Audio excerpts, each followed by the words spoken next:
আমি রূপা দেব। আমি বাঘাযতীন আলাপের সাথে বহু বছর যুক্ত। আমাদের বর্তমান যে প্রযোজনা যেটি চলছে সেটির নাম মানিক বন্দ্যোপাধ্যায়ের উপন্যাস কালোজয়ী উপন্যাস পদ্মা নদীর মাঝি অবলম্বনে পার্থপ্রতিম দেবের নাট্যরূপ তারই মানে তিনি নতুন করে লিখেছেন এবং তারই ডিরেকশনে হয়েছে পদ্মা নদীর মাঝি। তো এই নাটকটা করতে গিয়ে আমার অভিজ্ঞতা স্বভাবতই ভীষণ ভালো। আমি যে চরিত্রে অভিনয় করছি সেই চরিত্রটির নাম মালা।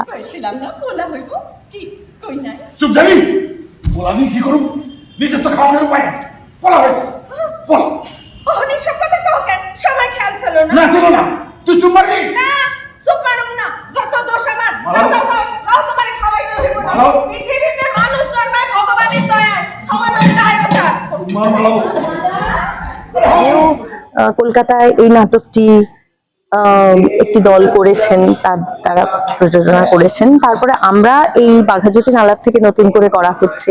এটা সম্পূর্ণ ভিন্ন একটা মাত্রা আমার মতে পেয়েছে, তার কারণ এই নাটকের প্রয়োজন এবং এই সময়ে দাঁড়িয়ে সেই সময়টাকে তার সাথে একটা মানে সময় উপযোগী একটা উপস্থাপনা।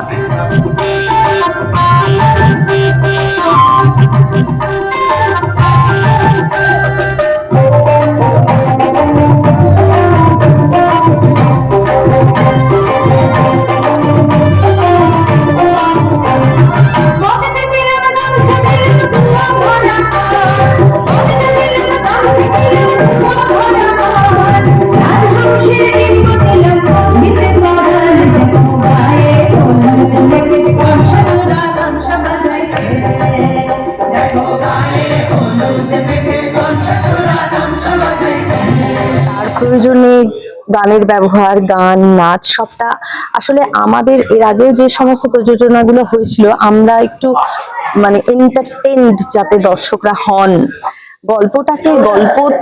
মূল গল্পটাকে রেখে অথচ সেটা যাতে একঘেয়েমি না আসে সেইটা গান নাচ সবটা মিলিয়ে করছি। যাই হোক, সবটা তো বলবো না, কিছুটা বাকি রাখছি, বাকিটা অবশ্যই আপনারা দেখুন।